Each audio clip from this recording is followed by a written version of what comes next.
Bismillahirrahmanirrahim. Assalamualaikum warahmatullahi wabarakatuh.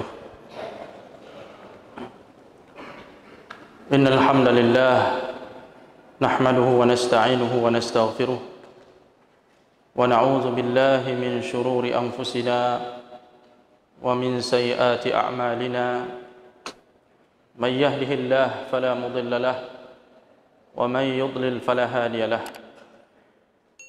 أشهد أن لا إله إلا الله وحده لا شريك له وأشهد أن محمدا عبده ورسوله اللهم صل وسلم وبارك على نبينا محمد وعلى آله وصحبه أجمعين أما بعد. Kaum muslimin wal muslimat jamaah maghrib yang insyaallah dimuliakan Allah Subhanahu wa taala. Pada malam yang mulia ini kita akan kembali melanjutkan pembahasan sirah sahabiyat haula Rasul sallallahu alaihi wasallam, Ummul Mukminin Khadijah binti Khuwailid radhiyallahu anha. Pada pertemuan sebelumnya kita sudah membahas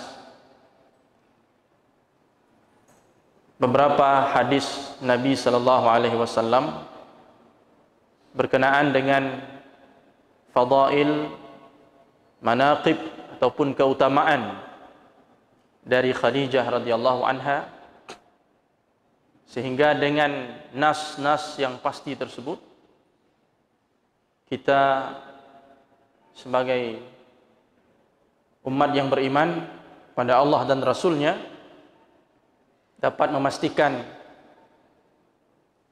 dan menanamkan satu keyakinan bahwa Khadijah bintu Khuwailid radhiyallahu anha adalah salah satu dari wali Allah, salah seorang dari manusia yang dimuliakan oleh Allah dan Rasulnya.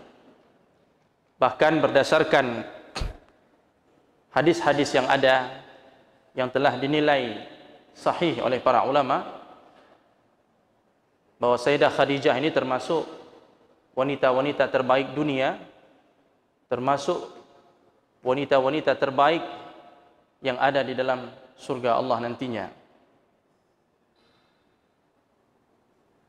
Pada kesempatan ini kita akan menyampaikan hadis-hadis lain terkait dengan keutamaan dari Khadijah radhiyallahu anha.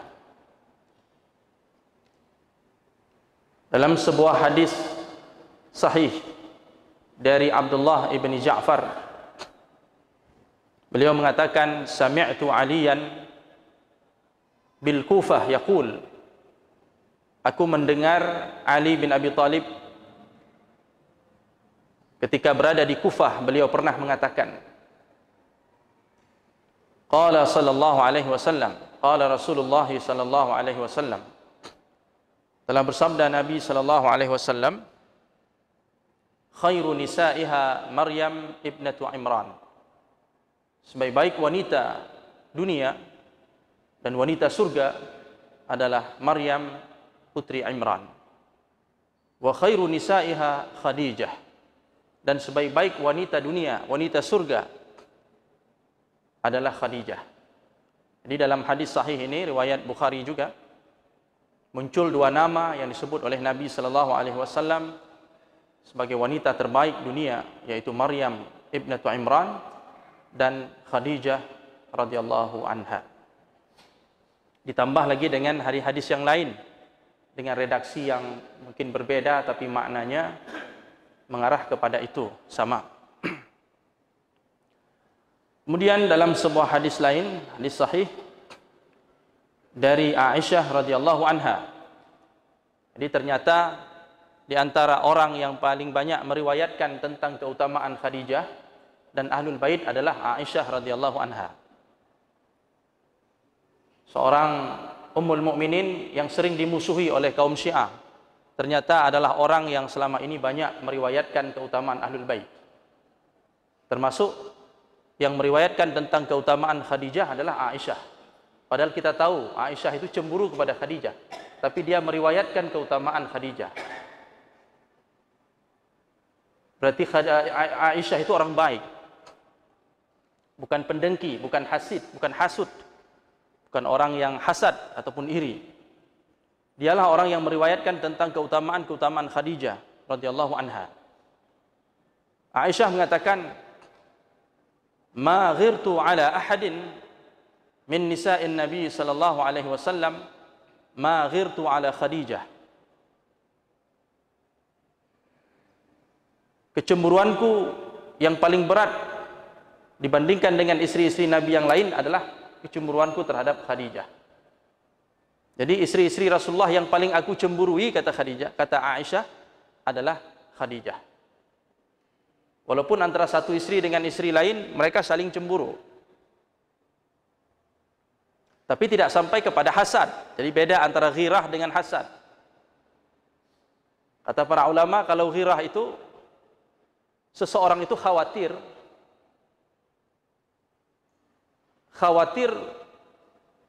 kebahagiaannya hilang dari orang yang dia cintai, karena kebahagiaan itu akan direbut oleh seseorang atau pihak ketiga. Ketika Aisyah sangat mencintai Nabi sallallahu alaihi wasallam, dia khawatir ada kebahagiaan dia dari Rasulullah yang terampas oleh pihak lain. Itu namanya ghirah, cemburu. Kalau hasad, keinginan seseorang agar orang yang dibenci itu kehilangan segala nikmat yang Allah berikan kepadanya. Jadi kalau hasad itu, umpamanya seorang suami punya dua istri. Istri pertama hasad kepada istri kedua. Istri pertama akan selalu berharap kalau istri kedua itu diceraikan oleh suaminya, sehingga dia tidak punya lagi suami. Atau dia berharap istri keduanya itu lumpuh atau cacat seumur hidup, sehingga dia ditinggal oleh suaminya. Ini hasad. Hasad itu adalah tamanni zawalil ni'mah anil mahsud. Ketika kita berharap kenikmatan itu hilang dari saudara kita, kita berharap supaya dia hidup susah, kenikmatan tidak singgah dalam kehidupannya, hilang, itu namanya hasad. Kalau ghirah tidak begitu. Aisyah tidak pernah benci kepada ummul mukminin yang lain karena mereka bahagia dengan Rasulullah, tidak pernah begitu. Dan Aisyah tidak pernah berharap istri-istri Nabi yang lainnya mendapat celaka, mendapat azab, atau berharap agar kenikmatan mereka hilang, tidak pernah seperti itu. Cuma dia khawatir kebahagiaan dia dengan Rasulullah terusik, terganggu oleh yang lain, itu ghirah.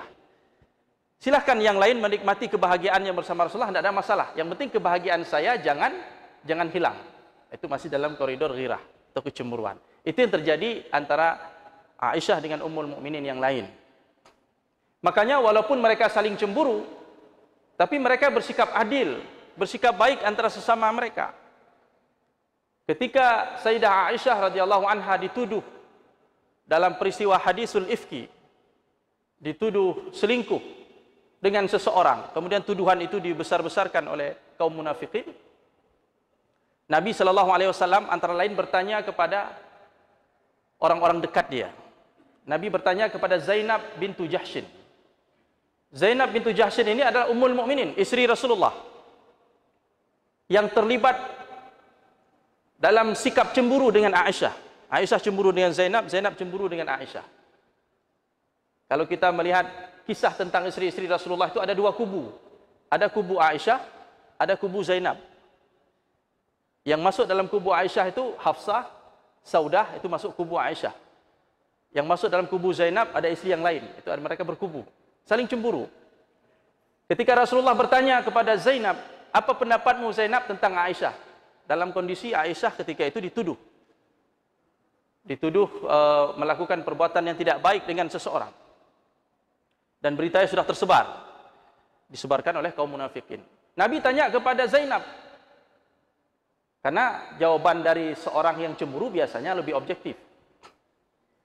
Nabi nggak tanya sama Abu Bakar, karena Abu Bakar itu ayahnya Aisyah.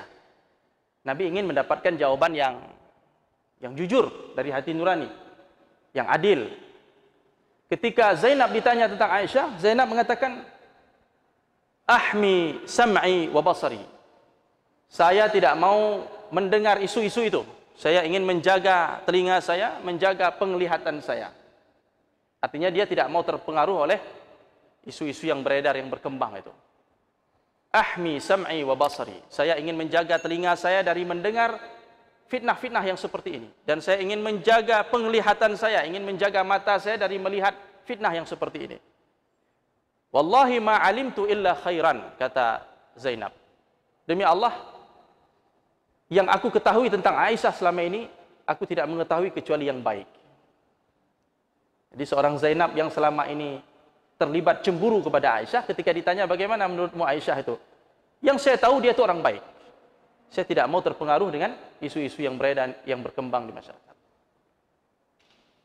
Cemburu tapi membela dan berkata yang benar terhadap saudaranya sesama Ummul Mukminin. Jadi ini kehidupan istri Rasulullah sallallahu alaihi wasallam.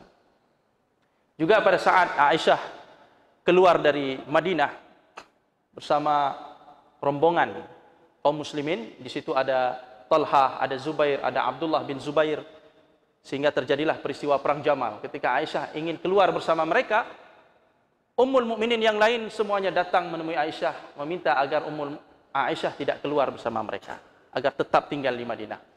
Mereka mengkhawatirkan Aisyah radhiyallahu anha. Jadi Ummul Mukminin satu sama lain saling menghormati, saling mengetahui keutamaan dan fadilah sesama mereka, walaupun ketika hidup bersama Rasulullah mereka terlibat dalam kecemburuan. Tapi bukan hasad. Beda antara hasad dengan ghirah.